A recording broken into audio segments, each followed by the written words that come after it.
You have learned that it was said, "You shall love your neighbor and hate your enemies." But I say to you, love your enemies. Do good to those who hate you and pray for those who persecute and malign you, so that you may be children of your Father who is in heaven, who makes the sun to rise on the good and the bad, and the rain to fall on the just and the unjust. For if you love only those who love you, what reward will you receive from it? Do not the publicans also do that? And if you greet only your brothers, what are you doing that others do not? Do not the publicans do the same? I say to you that if your justice is not more abundant than that of the scribes and the Pharisees, you will not enter the kingdom of heaven. Matt 5:20, 43-47. If you love only those who love you, what reward will you have, since even sinners also love those who love them? And if you do good only to those who do good to you, what reward will you have, since even sinners do the same thing? And if you lend only to those from whom you can expect the same favor, what reward will you have, since even sinners lend to each another in order to receive the same advantage? But as for you, love your enemies, do good to all and lend without expecting anything, and then your reward will be very great, and you will be children of the Most High, who is good to ingrates and even the wicked. Thus, be full of mercy just as your God is full of mercy.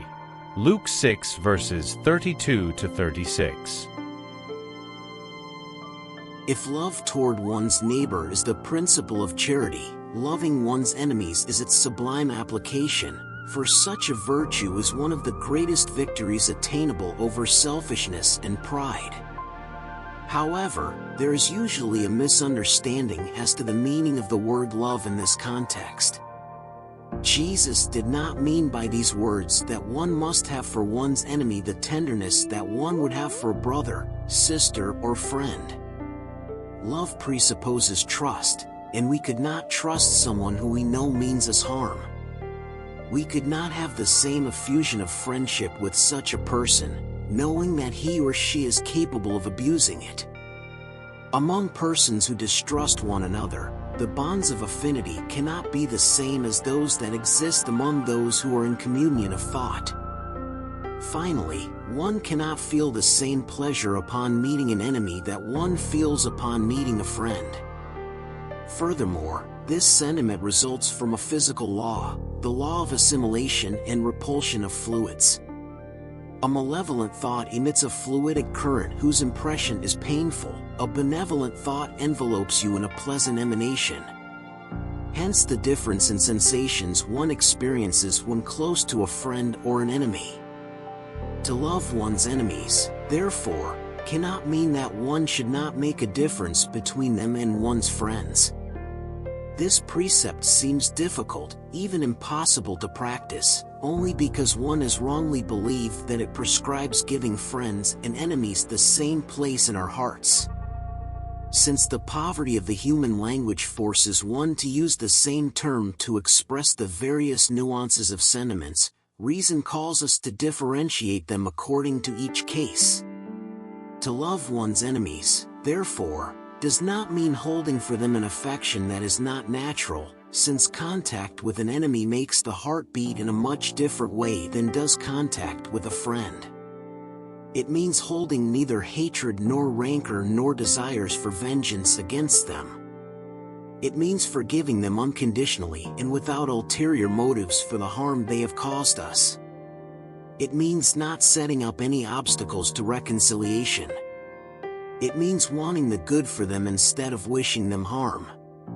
It means rejoicing instead of despairing for the good that reaches them. It means extending to them a helping hand in case of necessity.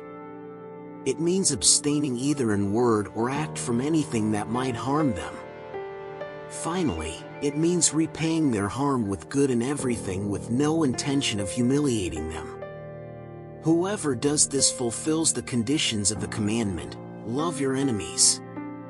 Loving one's enemies is absurd to disbelievers, those for whom the present life is everything, seeing their enemies only noxious beings who disturb their peace of mind, and from whom they believe that only death can free them. Hence the desire for vengeance. They have no interest in forgiving unless it is to satisfy their pride in the eyes of the world. In certain cases, Forgiveness even seems to them like a weakness unworthy of them. Even if they do not seek outright revenge, they nevertheless harbor rancor and a secret desire for evil. For believers, and especially for Spiritists, the way of seeing things is different because they consider both the past and the future, between which their present life is only a dot. They know that, because of the very destiny of the earth, they must expect to meet up with bad and perverse people, that the malice of which they are the target makes up part of the trials they must undergo, and their elevated point of view renders the vicissitudes less bitter, whether they come from things or other people. If they do not complain about their trials, they also must not murmur against those who serve as their instruments. If, instead of complaining, they thank God for putting them to the test, they should also thank the hand that furnishes them the opportunity to prove their patience and resignation. This thought naturally disposes them to forgiveness. Moreover, they feel that the more generous they are, the more uplifted they are in their own eyes, and they find themselves to be beyond the reach of malevolent attacks from their enemies.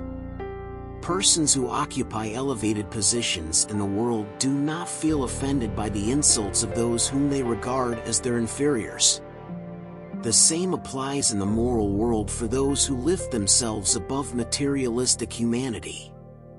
They understand that hate and rancor degrade and debase them. Therefore, to be above their adversaries, they must have bigger, nobler, and more generous souls. Discarnate enemies. Spiritists have still other reasons for being tolerant of their enemies. First of all, they know that maliciousness is not a permanent state for humans, that it is due to a momentary imperfection, and that just as children correct themselves of their faults, bad people will someday acknowledge their wrongs and become good. They also know that death frees them only from the physical presence of their enemies, and that their enemies can pursue them with their hatred even after having left the earth behind, that their vengeance thus fails in its objective, and, to the contrary, has the effect of causing a greater irritation that can continue from one existence to the next. It is Spiritism's responsibility to show, through experience and the law that governs the relations between the visible and invisible worlds, that the expression, extinguishing hatred with blood is radically erroneous, and that the truth is actually that blood preserves hatred even beyond the grave. Consequently, Spiritism presents a positive reason and a practical usefulness for forgiveness in Christ's sublime maxim, "Love your enemies." There is no heart so perverse that it would not be touched by good behavior, even without being conscious of it. Through good conduct, one can at least remove any pretext for reprisals, and can turn enemies into friends both before and after his or her death. Through bad behavior we irritate them, and it is then that they serve as instruments of God's justice for punishing those who have not forgiven. One can therefore have enemies among both incarnates and discarnates. The enemies of the invisible world express their malevolence through the obsessions and subjugations of which so many persons are the target, and which are one variety of life's trials. Trials like these, just like other trials, help one to advance and should be accepted with resignation and as the result of the inferior nature of the terrestrial globe. If there were no bad people on the earth, there would be no bad spirits around it. Consequently, if one must have indulgence and benevolence for one's incarnate enemies, one must also have them for those who are discarnate. In times past, blood victims were sacrificed to placate infernal gods, who were none other than evil spirits. These infernal gods were succeeded by demons, which are the same thing. Spiritism has come to show that these demons are none other than the souls of bad people who have not yet gotten rid of their material instincts, that nothing can placate them except the sacrifice of one's hatred, that is, by showing them charity. That charity not only has the effect of stopping them from practicing wrongdoing, but it also leads them to the path of the good and contributes toward their salvation. It is thus that the maxim, "Love your enemies," is not limited to the narrow circle of the earth and the present life, but is part of the great law of universal solidarity and fraternity. If someone strikes your right cheek, offer him the other also. You have learned that it was said, "An eye for an eye and a tooth for a tooth." I am telling you not to resist the evil that others might want to do to you, but if someone strikes your right cheek, offer him the other also. And if someone wants to sue you to take your tunic, leave him your cloak also. And if someone wants to force you to go 1,000 steps with him, go 2,000. Give to him who asks, and do not turn away someone who wants to borrow from you. Matt 5:38-42. The world's prejudices concerning what has conventionally been called the point of honor causes that somber susceptibility that is born from pride and the exaltation of the personality, leading people to pay back injury for injury, offense for offense, in what seems like justice to those whose moral sense has not risen above the earthly passions. That is why the Mosaic law stated, "An eye for an eye and a tooth for a tooth," a law that was in harmony with the time in which Moses lived. Christ came and said, "Repay evil with goodness," and stated further, "Do not resist the evil that others might want to do to you. If someone strikes your right cheek, offer him the other also." To the proud, this maxim seems like cowardice, because they do not understand that there is more courage in bearing an offense than avenging oneself, and they always base their actions on the motives that keep them from seeing beyond the present. Must one take this maxim literally, however? No more than the one that says to pluck out an eye if it is a cause of scandal. Taken to the extreme, it would mean condoning all repression, even when legal, and leave the field free to bad persons by removing all their fear. If a restraint were not put on their aggressions, all good people would soon be their victims. The very instinct for self-preservation, which is a law of nature, states that one should not willingly hold one's neck out for a murderer. Thus, by these words Jesus did not interdict self-defense, but condemned vengeance. By saying to offer one's cheek when the other has been struck, he is saying in another way that one should not repay evil with evil, that people should humbly accept everything that tends to lower their pride, that it is more glorious for one to be wounded than to wound, to patiently bear an injustice than to commit one, that it is worthier to be deceived than to deceive, to be ruined than to ruin others. At the same time, it is the condemnation of dueling, which is no more than a manifestation of pride. Only faith in the future life and God's justice, which never leaves injustice unpunished, can provide the strength to patiently bear the blows directed against our interests and self-centeredness. That is why we constantly state, focus your gaze on the future ahead. The more you lift yourselves above the material life through thought, the less you will be disheartened by things of the earth. The Spirit's teachings. Vengeance. Vengeance is one of the last remnants arising from barbaric customs that tend to be erased among human beings. Like dueling, it is one of the last vestiges of those savage customs under which humankind struggled at the beginning of the Christian era. This is why vengeance is a sure indication of the backwardness of the persons who indulge in it and of the spirits who can still inspire it. Therefore, my friends, this sentiment must never live within the heart of anyone who claims to be a spiritist. As you well know, vengeance is so contrary to Christ's prescription, "Forgive your enemies," that those who refuse to forgive not only are not spiritists, but they are not even Christians. Vengeance is all the more ruinous when falsehood and malice are its assiduous companions. In fact, those who indulge in this deadly and blind passion almost never seek revenge openly.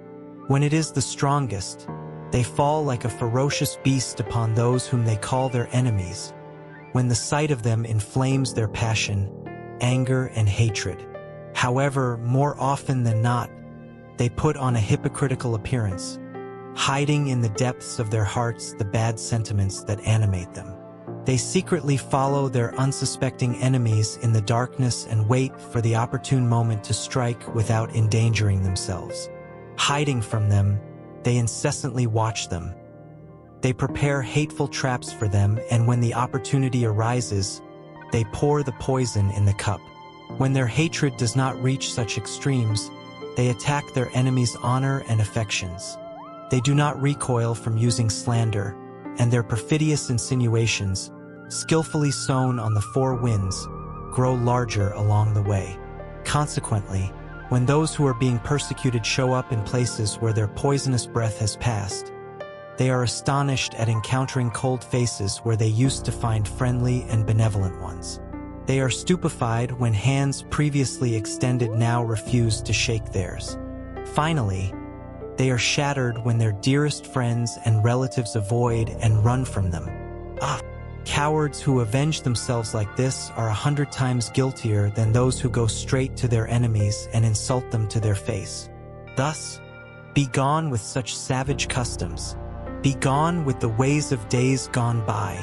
Any spiritist who today still claims to have the right to seek vengeance would be unworthy of being counted any longer in the phalanx that has taken as their motto, "Without charity there is no salvation." But no, I could never hold to the idea that a member of the great Spiritist family could in the future ever yield to the impulse of vengeance instead of forgiveness. Jules Olivier, Paris, 1862. Hatred. Love one another and you will be happy. Above all, assume the duty of loving those who inspire you with indifference, hatred, or scorn. Christ, whom you should make your model, gave you an example of such devotion, a missionary of love. He loved to the point of giving his blood and his life. The sacrifice that obliges you to love those who offend and persecute you is painful, but it is precisely this type of sacrifice that will raise you above them. If you hate them as they hate you, you are worth no more than they are. Such sacrifice is the spotless host offered to God on the altar of your hearts, a sweet-smelling host whose fragrance rises up to Him. Even though the law of love wants us to love our brothers and sisters without distinction, it does not shield the heart against harmful conduct. On the contrary, such conduct is the most painful trial. I know it well, because during my last earthly existence, I experienced such torment. But God is ever present and punishes either in this life or in the next all those who disregard the law of love. My dear children, do not forget that love brings us close to God, whereas hate keeps us from Him. Fenelon, Bordeaux, 1861. Dueling. The truly great are only those who, regarding life as a voyage that must lead them to an objective, make little ado about the rough spots along the way, and never allow themselves for an instant to detour from the upright path. With their eyes constantly set on their objective, it matters little to them that the barbs and thorns of the path threaten to cause them scratches. These graze them without harming them, and they stay on course. To expose their lives by avenging themselves for an offense is to recoil before life's trials. It is always a crime in God's eyes, and if you were not as enthralled as you are by your prejudices, dueling would be deemed a ridiculous and supreme folly to human eyes. Death resulting from a duel is a crime of homicide. Your own legislation recognizes this fact. No one has the right, in any event, to make an attempt on the life of his fellow man. It is a crime in the eyes of God, who has traced out your line of conduct.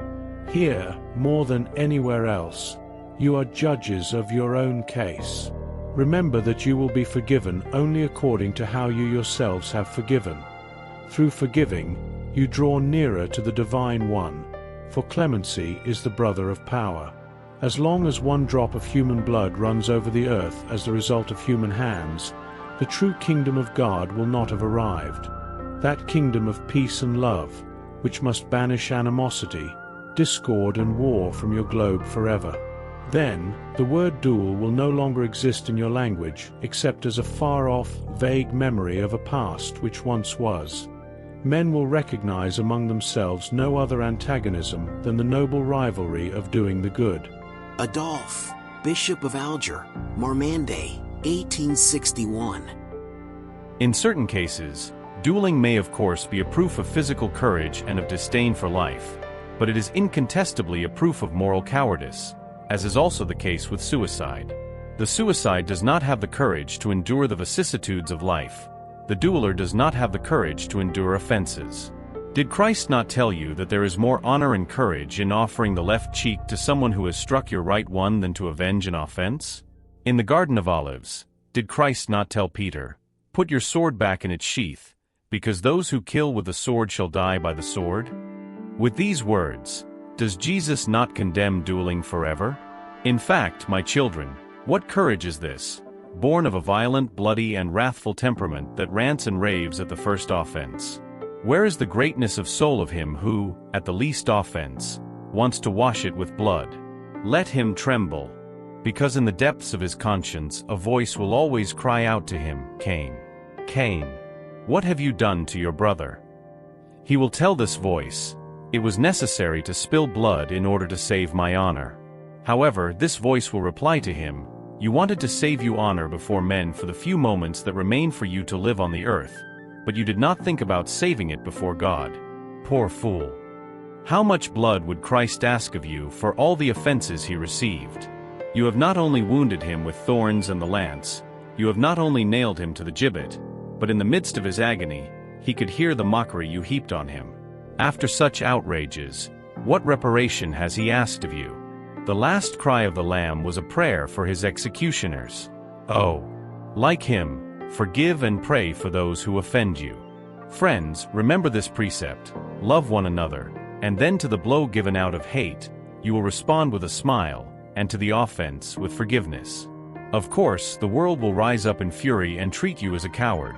Hold your head high and show that, like Christ, you are not afraid to have your brow laden with thorns, but your hand does not want to be the accomplice in a homicide that supposedly authorizes a false appearance of honor, but which actually amounts to nothing more than pride and self-centeredness.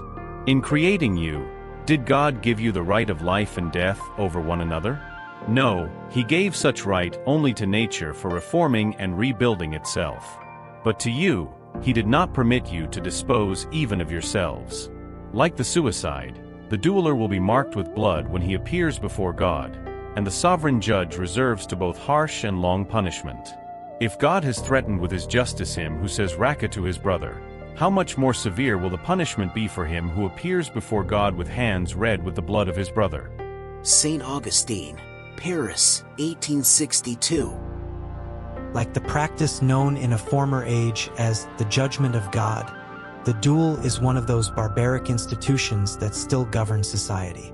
However, what would you say if you saw two adversaries being immersed in boiling water or submitted to the contact of a red-hot iron in order to settle their quarrels, with the one enduring the test in a better matter being considered the one in the right? You would call such a custom ludicrous. The duel is even worse. For the skillful dueler, it is murder committed in cold blood with deliberate premeditation because he is sure of the blow he will deliver. For his adversary, almost certain to succumb due to his weakness and ineptitude, it is suicide committed with the coldest reflection. I know that oftentimes one seeks to avoid this alternative by relying on equally criminal chance.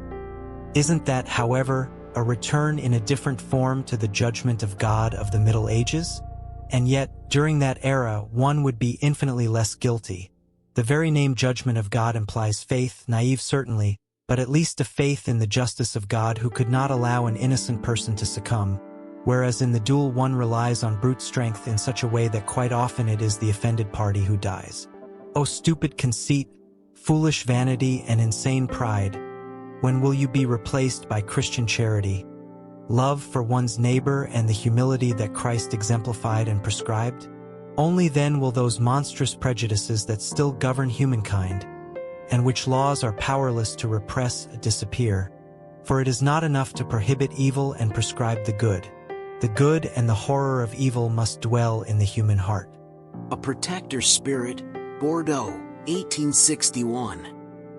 What will people think of me, you often say, if I refuse the reparation asked of me, or if I do not demand it from someone who has offended me? Those who are foolish like you, i.e. backward persons, will find fault with you. But those who have been enlightened by the beacon of mental and moral progress will say that you are acting in accordance with true wisdom. Reflect a bit, because of a word, many times said thoughtlessly or inoffensively on the part of one of your brothers, your pride feels bruised and you respond to him in a harsh manner. A confrontation ensues. Before that critical moment arrives, do you ask yourself if you are acting like a Christian? What will you owe society if you deprive it of one of its members? Do you think of the remorse for having deprived a wife of her husband, a mother of her son, and children of their father and their support? Certainly, the one who has offended you owes reparation. However, would it not be more honorable for him to do so voluntarily in recognition of his wrongs than to endanger the life of the one who has the right to complain? As for the offended man, I concur that sometimes one might find oneself gravely insulted, either personally or regarding those who are dear to us. It is not only self-centeredness that comes into play, a heart is wounded and suffering. But besides being foolish for risking his life in confrontation with a wretch capable of an infamy, if this wretch dies, will the affront, whatever it was, cease to exist? Does not spilt blood give more notoriety to a fact which, if false, would fall by itself, and if true, should be buried in silence? Thus, the only thing left would be that vengeance was satisfied. Alas! It is a sad satisfaction that often, even in this life, triggers bitter remorse. And if it is the offended party that dies, where is the reparation? When charity becomes the rule of conduct for humans, they will conform their words and actions to this maxim: do not do unto others what you would not want them to do unto you. Then all causes of dissension will disappear, and with them, the causes of duels and wars, which are actually duels between peoples. François Xavier, Bordeaux, 1861. The man of the world, the happy man, who because of an offensive word or a slight matter throws away the life that has come to him from God, or who throws away the life of his fellow man, a life that belongs to God alone, is 100 times guiltier than the wretch who, compelled by greed or sometimes by necessity, goes into someone's home to steal what he covets and kills those who stand in his way. The latter is almost always an uneducated man with only imperfect notions of good and evil, whereas the dueler almost always belongs to the more educated class. One kills brutally, the other with method and politeness, which makes society excuse him. I would even add that the dueler is infinitely guiltier than the wretch who yields to a sentiment of revenge and kills in a moment of exasperation. The dueler cannot use a fit of passion as an excuse, because between the offense and the reparation, there is always time to reflect. Hence, he acts coldly and with premeditation. Everything is calculated and studied in order to more surely slay his adversary. It is true that he also endangers his own life, and this is what justifies the duel in the eyes of the world, because it is seen as an act of courage and a disdain for one's own life. However, is there true courage when one is sure of himself? The duel, a remnant of barbaric times, in which might makes right was the law, will disappear with a saner appreciation of the true point of honor, and to the degree that people put a more ardent faith in the future life. Augustine, Bordeaux, 1861. Remark, duels are becoming rarer and rarer, and if tragic examples of them are still seen from time to time, their number cannot be compared to what it used to be. Formerly, a man could not leave his home without foreseeing an encounter, thus always taking precautions. A characteristic sign of the customs of those times and peoples was the habit of carrying concealed or unconcealed offensive or defensive weapons. The abolition of such usage demonstrates the softening of customs, and it is interesting to follow this gradation, from the time in which knights did not ride out except covered in armor and clutching a lance to when men start carrying a simple sword more as a decoration and a blazon than a weapon of aggression. Another indication regarding customs is that, formerly, one-on-one combat took place right in the street in front of a crowd that stayed back in order to leave the area free, whereas nowadays all is done in secret. Nowadays, the death of a man is an event that causes a commotion and it is talked about. In the past, no one paid any attention to it. Spiritism will remove these last vestiges of barbarity, instilling humankind with the spirit of charity and fraternity.